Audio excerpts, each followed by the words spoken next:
Okay, so good day, students. This is our second lecture discussion. Introducing now the concept of decision making.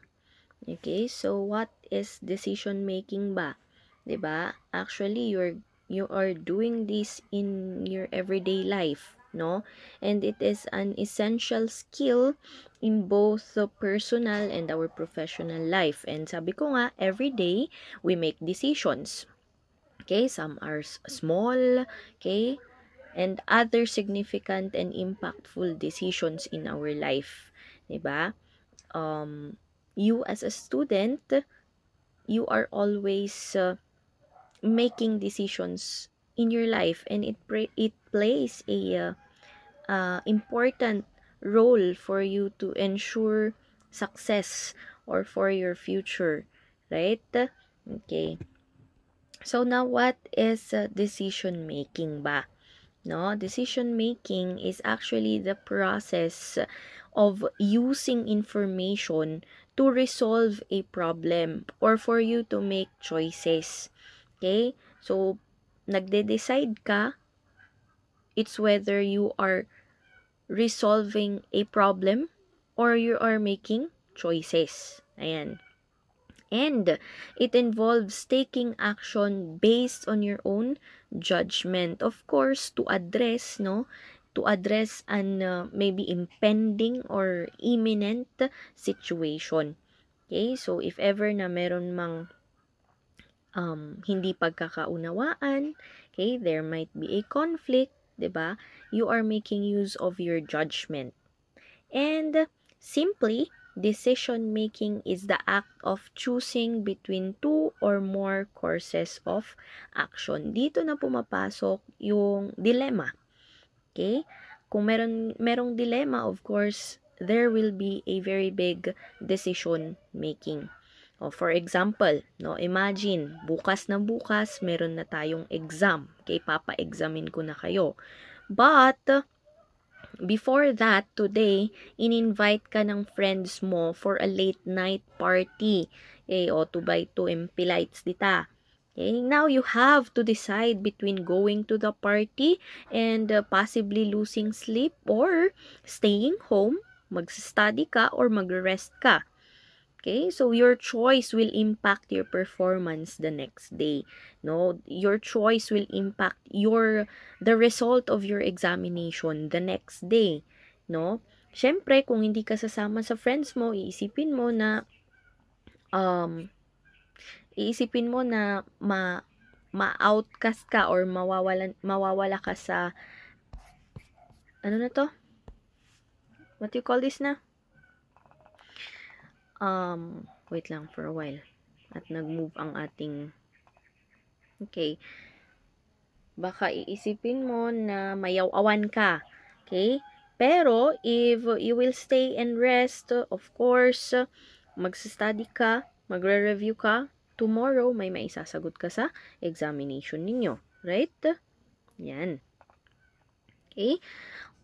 Now, how is the decision-making process impact these decision makers or us people that are making decisions, no? Organizations, for example, no, they function through decisions made by individuals, particularly yung manager nila, yung leader nila. Diba? Ano ba yung sabi natin noon sa manager? Dapat they are planning, they are organizing, they are staffing, they are leading, they are controlling. 'Di ba? Yan yung sinabi natin nung last. And all of which require decision making. Lahat ng every step that a manager will do must be accompanied with decision making, no? And the success of a manager and the success of the organization as a whole depends on the effectiveness and quality of the decision of the leader or the manager, right? Say for example, no, store manager. Okay, napansin niya that may isang product sa kanila na isn't selling well, no, hindi nakakabenta ng maayos. So he or she must decide whether to reduce the price, okay, or maybe change the product's placement, or maybe stop selling na lang, okay, itong product na to. Ngayon, of course, their decision will affect the store's revenue, okay, it will affect the customer satisfaction, okay, so it's a very big decision, okay, yan, so ganun yung process, no? Okay. Now, let us differentiate muna your problem solving versus decision making. Okay? Um, through often, no, they are used interchangeably, pero they have actually distinct processes. When we say problem solving, it includes now analytical process and involve critical thinking. While decision making, okay, based on your judgment. Pag decision making, it is based on your judgment, it also involves critical thinking. Okay? Say for example, no? Say for example, dito sa klase na to, you have a very low student attendance. Okay, very low student attendance. Say for example, every day or every meeting, ang dami-daming absent sa inyo. Okay, so ako, I have to solve the problem. Okay, solve the problem by analyzing the causes. I'm going to analyze now, ano kaya yung kulang ko? Ako ba yung may kulang or kayo ba yung may problema? Okay? Say for example, the problem is lack of motivation or naboboringan kayo sa akin. Hindi nyo naiintindihan yung mga discussions ko. Or galing pa kayo sa bau ko. Okay, or you will have to travel long distance tsaka kayo makakapunta sa klase ninyo. And pag na-late na kayo, hindi na kayo papasok. Okay, so I'm going to analyze what is the problem of these 10 students that are not attending my classes or are always late, no? Yan. Ganun pag problem solving. While after that, after I will know what is the problem, after I will solve the problem, then I will make a decision. Okay? I will make a decision, say for example, by choosing a solution, such as I will offer, for example, plus points for attendance. Okay? Na pag palagi kayong present sa klase ko, I will give plus 2 points direct to the grade.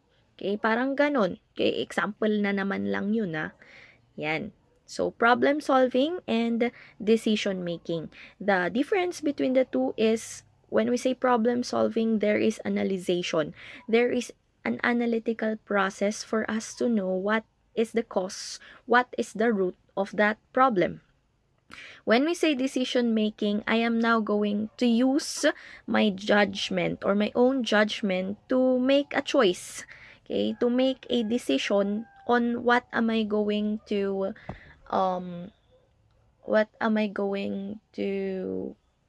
do to solve that certain problem.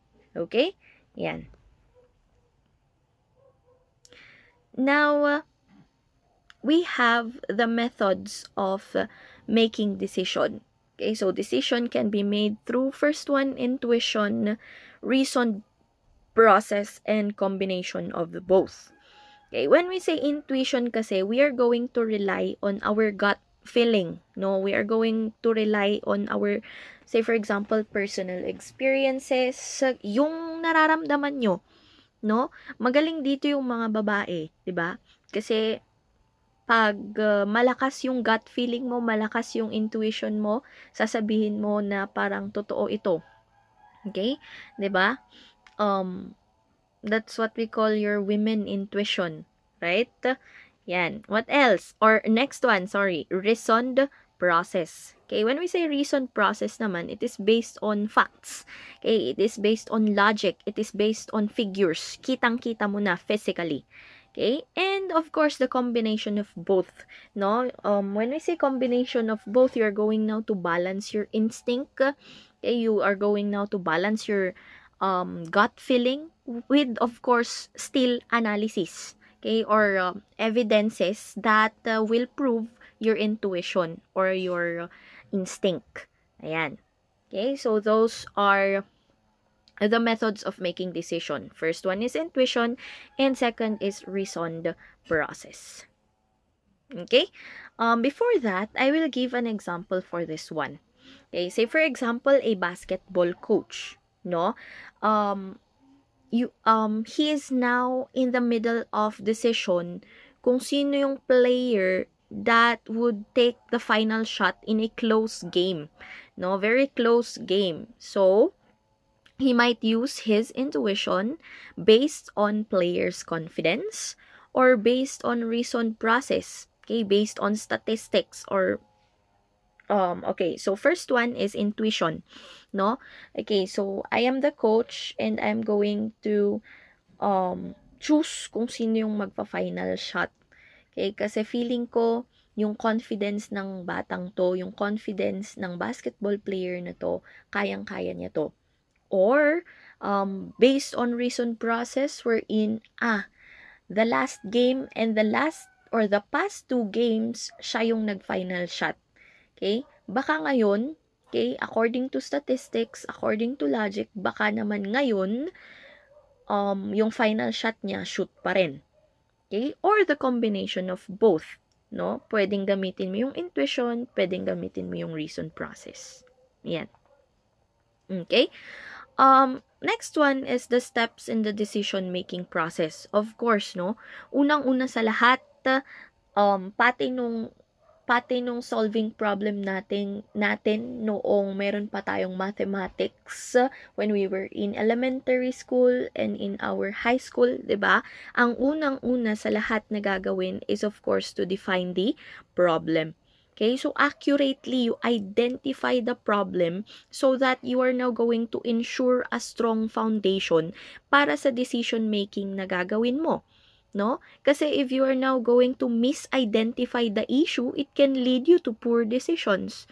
No? Kasi hindi mo naman pala dinidesisyonan yung problema at hand talaga. Right? Okay, so yan, define the problem first. Number 2 is to identify limiting factors. Okay, when we say identify limiting factors, of course, you have to consider constraints such as, okay, you consider the time, you consider the resources, you consider the rules and policies na baka masagasaan mo. Okay, so those are limiting factors. It's just like we are making a research in here, no? In decision making. Number 3, develop potential alternatives. Okay, so brainstorm what are the possible solutions ba na pwede mong ilista, no? So if hindi gumana yung first or yung ang tawag dito? Yung first choice, of course, di punta ka sa plan B. Okay? Pero, sabi ni Sir Cudmore, wala daw plan C. So, after plan A and plan B, tapos wala talagang gumana dyan, then back to 0. You are going now to make a list of more potential alternatives pa. Okay? So, walang plan C ha. Yan. Number 4 is to analyze the alternatives. Okay? So, you are now going to evaluate ano yung pros, ano yung cons, ano yung positive, ano yung negative ng mga options mo. Okay? Yan. Yung mga nalista mo, you're now going to make positive impact or negative impact or negative effects kaya na mangyayari if I am going to choose this alternative. And number 5 is to select the best alternative. Of course, no, you choose the most effective and feasible one. Okay? Alangan naman napiliin mo yung maraming negative, no? Number 6, implement the decision. Of course, after selecting the best alternative, you are now going to apply, no? You put the chosen decision into action already. Huwag mo nang hintayin pa, no? And number 7 is establish a control and evaluation system. Okay, so you have now to monitor and assess the results of no, to para ma-determine natin kung yung decision mo is effective. Okay? O, example, a person, no, kayo, students who wants to buy a new phone. Okay? Kaso nga lang, you have a limited budget. Okay, so you must go through these steps, no? Define the problem. The problem is you want a new phone. Okay, you identify the constraints. What is your constraint? What is the challenge? You have a budget. You have a limited budget only. Okay, now explore alternatives. Okay, you are now going to choose between maybe bibili ka ng brand new or bibili ka ng second hand or bibili ka ng Samsung or Oppo or Vivo or Tecno na medyo mas mababa yung kailangan na budget, no? Or you choose between the models, no? And finally, after choosing or after having these steps, of course, you are now going to make a purchase decision. Okay, so yun lang naman. Pero in real life, may I ask, ginagawa nyo ba talaga to from 1 to 7? Are you doing this actually? Or are you following these steps? Hindi, di ba? Ang kaso nga lang, since for the sake of a discussion, we have to discuss these steps. Pero actually, in real life, hindi mo naman ginagawa to, no? Siguro, meron pa rin gumagawa. Pero as for me, minsan, nakakaligtaan na nating gawin itong mga to define the problem, identify limiting factors, diba? Sometimes, hindi na natin to ginagawa. And, karamihan sa pagdidesisyon natin is biglaan, diba? Or darasudos, kumbaga. Yan. So, okay, yan. Okay.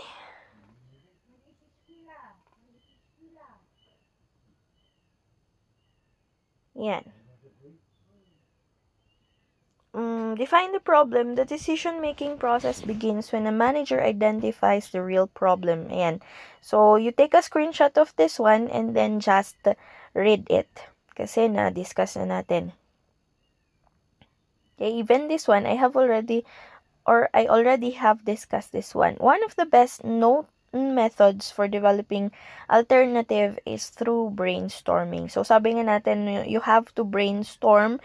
If it's a group work, you have to brainstorm kung ano yung mga pros and cons, the positive or negative effects, mga yan. Okay? Let's move on to the following specific rules should be followed during brainstorming sessions. Okay. First one is, of course, to make this short, you have to focus on the problem at hand. Okay. You concentrate on the problem at hand. This rule keeps the discussion very specific and avoids the group's tendency to address the events leading up to current problem.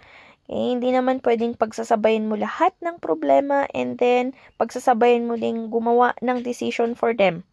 Okay, hindi yon or hindi siya nakakatulong.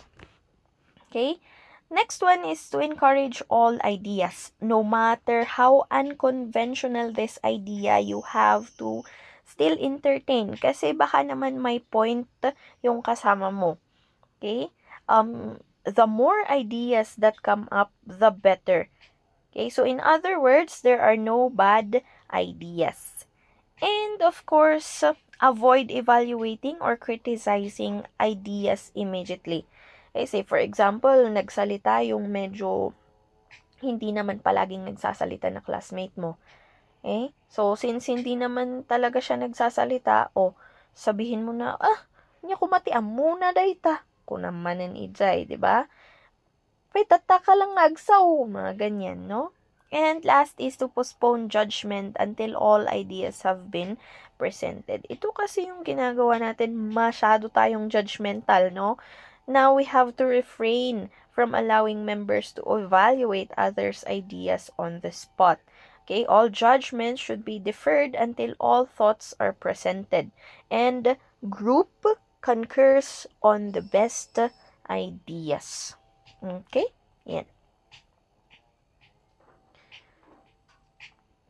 Next one, what are the other decision-making techniques? First one is your nominal group technique. Ang haba-haba ng definition dyan, no? You might want to screenshot it and then read it. Pero here, I will just discuss or I will just shorten the discussion para mas maintindihan ninyo. Okay, in your nominal group technique, structured method kasi siya wherein yung discussion is limited. Hindi masyadong maraming brainstorming, hindi masyadong maraming discussion. Okay, it just ensure that equal participation and it avoids dominance by louder members. Okay, so dito sa nominal group technique, it just involves the use of highly structured meeting. Ibig sabihin, merong isang tatayo, okay, and then he or she will lead the meeting. He will explain the agenda. Okay, hindi masyado yung maraming discussion, hindi masyadong maraming communication. Okay, tapos you will just have to raise your hand if you want to talk or if you want to say something or give an idea. Okay, pero basta ang sinasabi dito that every group member has equal input in the decision-making process. Okay, yan. Next one is your Delphi technique. Okay, dito naman sa Delphi technique, participants do not meet. Okay, actually, they are not going to meet, but they will provide input through written questionnaires. So, there is no meeting, no? Hindi sila pumunta sa isang office and then they are meeting with each other. No. They're just going to send a feedback through written questionnaire and then bahala na yung mga managers or leaders kung paano nila didesisyonan ito. Okay, so this is useful for gathering diverse perspective, no, without direct interaction. There will be no direct interaction. Okay, here's an example. No, a school board deciding on a new school uniform policy might use, first one is your nominal group technique. Kasi you have to ensure that every member is present at the meeting with the agenda and you have a right. Okay, you have an equal say sa agenda. While on your Delphi technique, okay, you will just have to gather input maybe from students, from parents, from teachers para lang kayong magsa-survey, no? Yan, kasi you are now going to ask for their responses kung ano yung magiging reaction nila sa new school uniform policy. Okay, so yun lang naman yung pinagkaiba. Nominal group technique, you are going to meet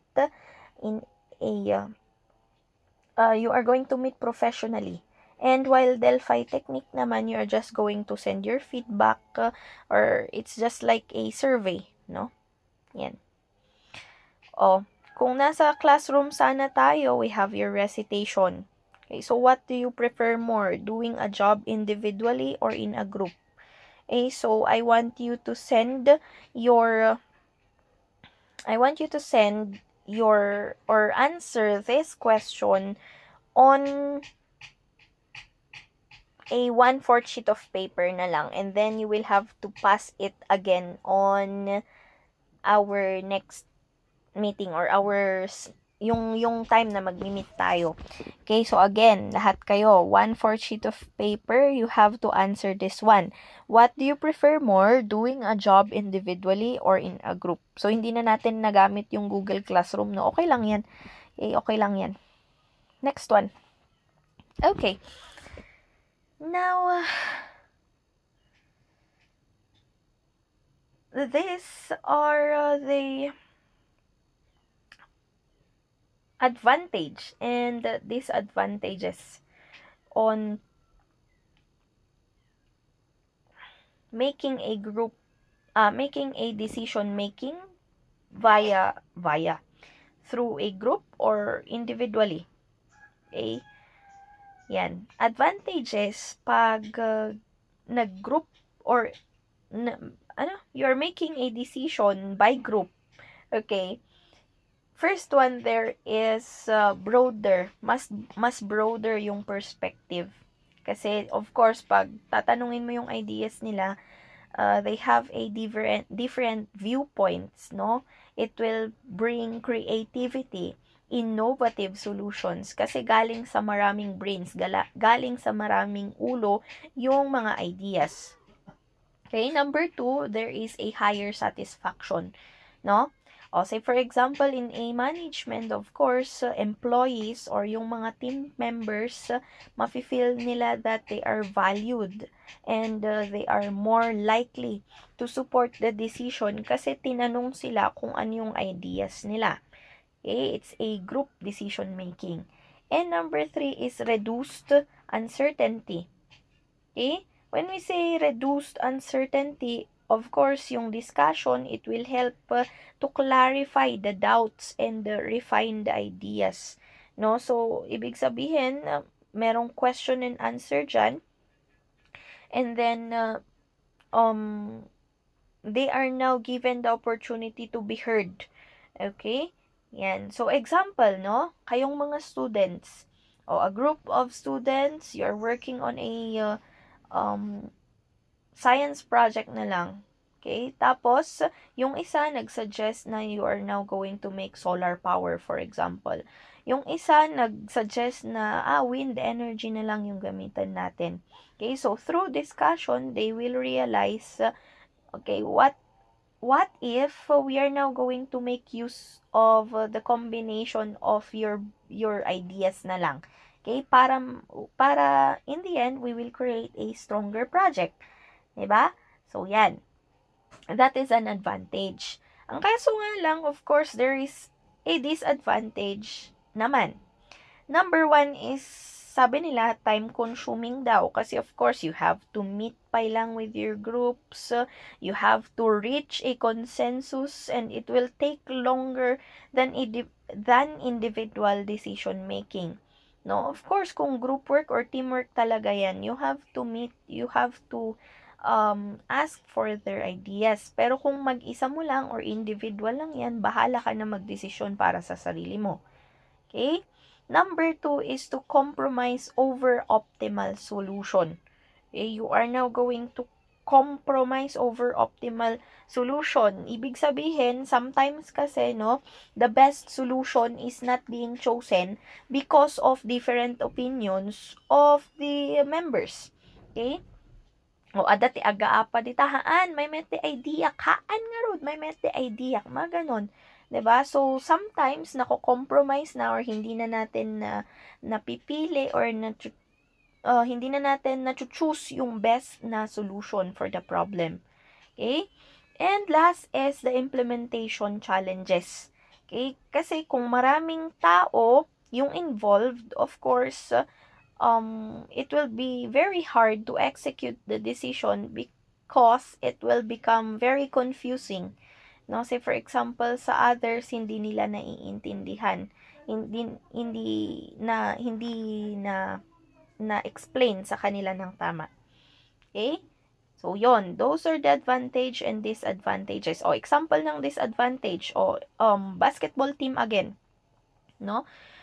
Sabi natin kanina, we have to decide who will take the final shot. Okay? Of course, maraming pabida dyan, maraming pabibo dyan. Ngayon, hindi sila magkapag-agree. Okay? They might choose a less experienced player just to keep the peace rather than selecting the best shooter. No? Kasi agiin na pada, haan, may mayat isuna, nalalayng isuna, haan isuna ta mas matangkad isuna, haan isuna ta 3-pointer dayta, haan isuna kasi best shooter dayta, edi last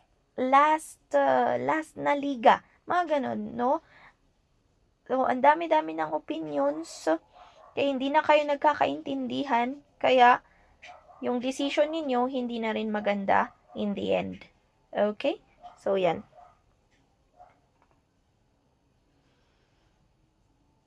Okay.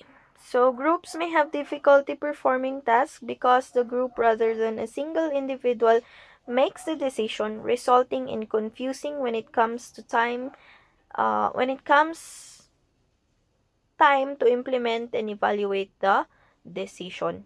Okay? So, parehas sa mga diniscuss natin kanina. Okay, concept, models, and the process of decision making.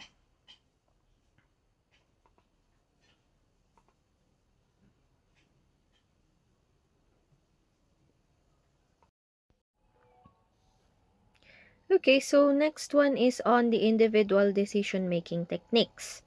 No? Okay, so we have there your directive. Okay, so directive decision-making. Very simple lang to kasi quick and decisive yung gagamitin mo na magdedesisyon. Okay, so from the word directive, no? Uses quick and decisive thinking. Okay, so you're now going to make use of your personal knowledge and experience in coming up with a solution.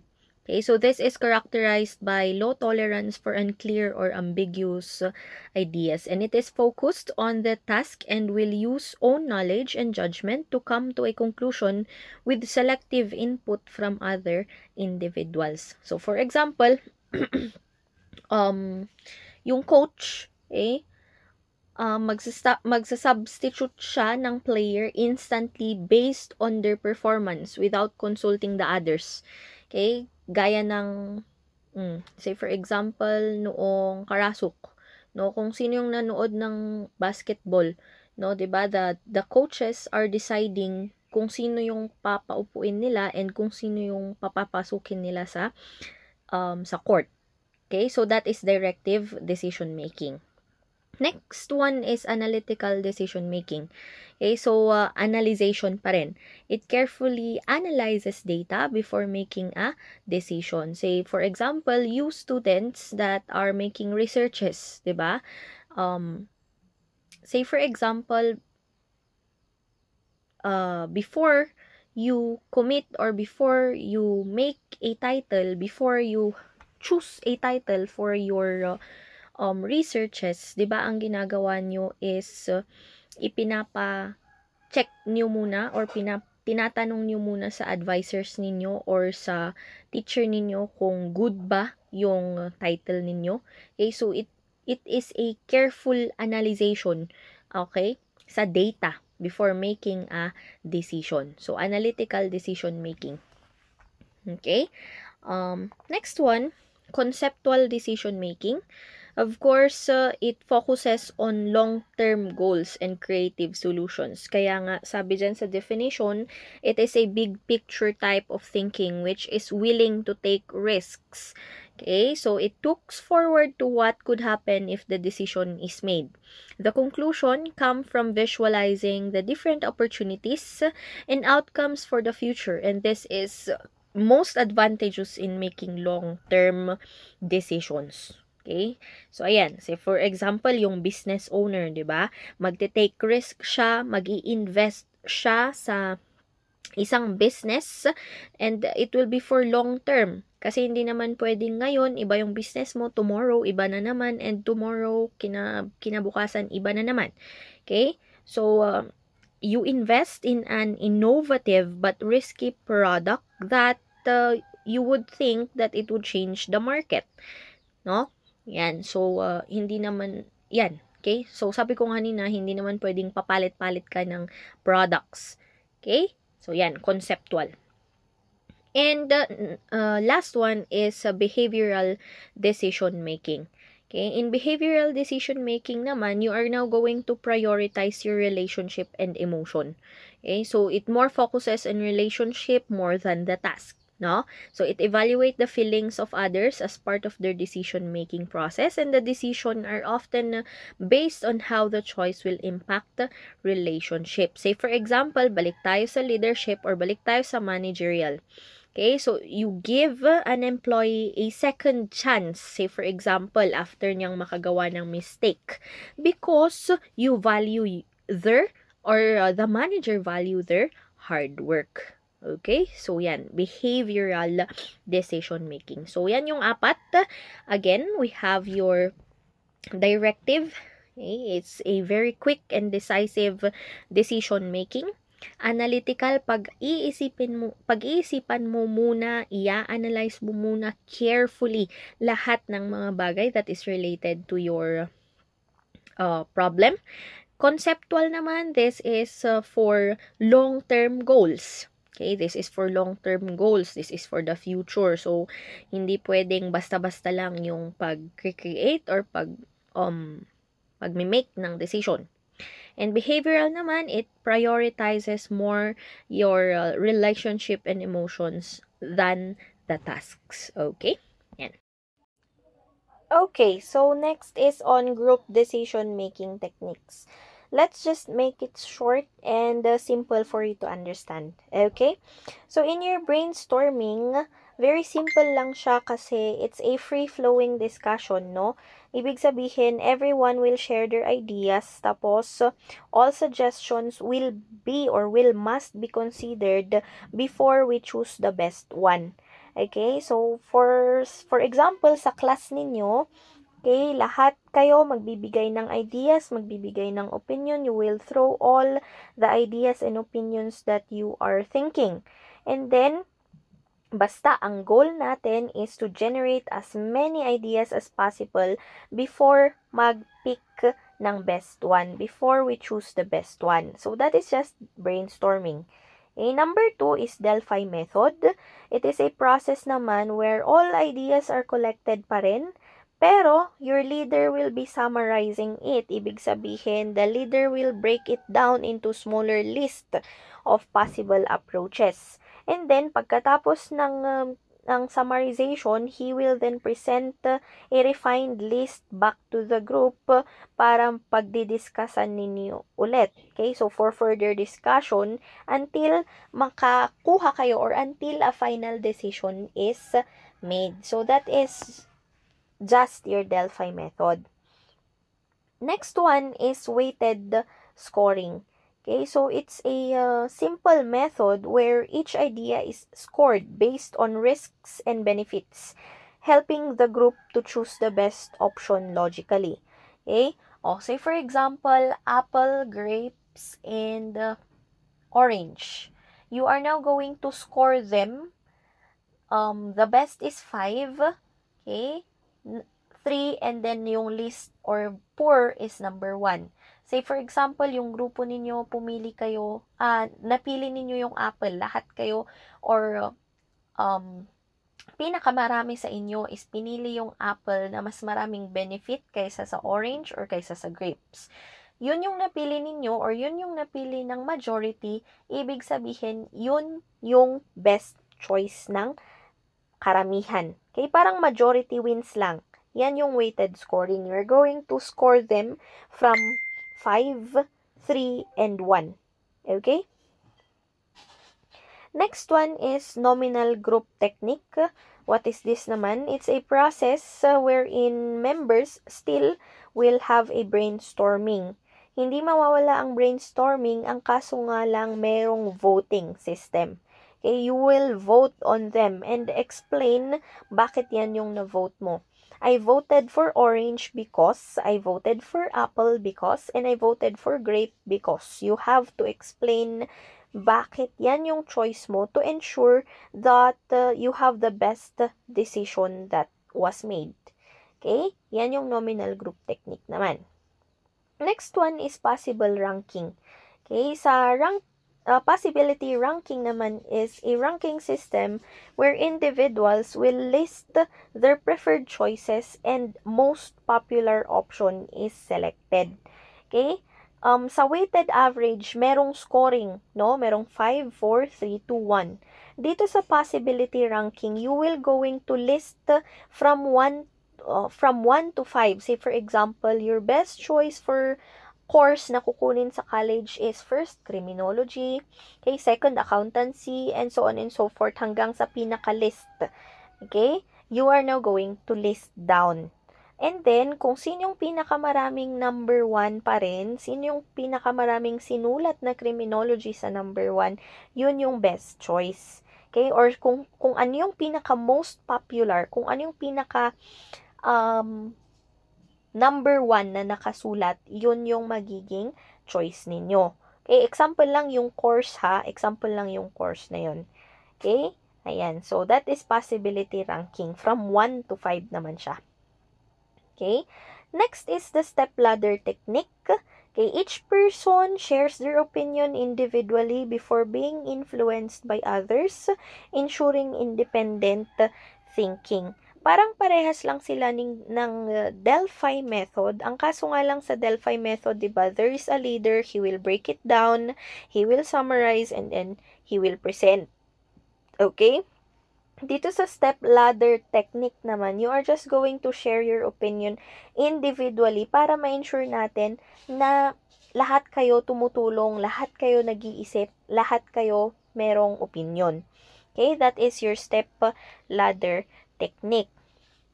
Okay, that this encourages each team member to give their personal opinion on a matter before anyone can be influenced by the rest of the group. So, parehas lang din, no? There will be no criticisms, there will be no judgment.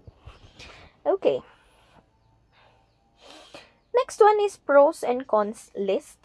In your pros and cons list naman, it is a method where a group lists the advantages and disadvantages of an idea before deciding. Okay? Parang yung na-discuss lang natin kanina na you are going to, kung meron kayong alternatives or choices, you are now going to put sa side kung ano yung positive effect, negative effect, okay? Kung ano yung magiging pros and cons pag ito yung pinili natin na decision. Okay? So, yun lang naman yung sinasabi sa pros and cons list. Next one is didactic interaction. It is a technique for yes or no decisions naman, where two groups argue for and against an idea before making a final decision. Okay? Yung example ng didactic interaction is para kayong magde-debate. Okay? You are now going to debate kung bakit yes at kung bakit no yung sagot ninyo. Okay? Yan. Didactic interaction, there is a debate na mangyayari. Your class will be divided into two, and then you're going to argue why yes or no yung napili ninyong choice. And then kung sino yung mas maraming point, kung sino yung mas maraming opinions and ideas na na-share sa group, and then that will be the decision. That will be the best choice. Okay? Next one is decision trees. In your decision trees naman, it is a visual representation of possible outcomes based on different choices. Okay? You are now going to forecast kung ano kaya yung, kung ito yung pipiliin natin, what will be the positive effect in 5 years? What will be the negative effect in 5 years? Okay, you are going to make a forecast. You are going to make a possible outcome in the future.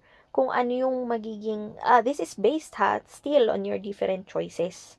Okay, so that is your decision trees. Decision trees are highly visual and operate as type of non-linear and mind map so that you can predict now. Okay, so there is always the word forecast, predict, how certain approaches to a situation may turn out in the future or in the next 2 years or in the next 5 years.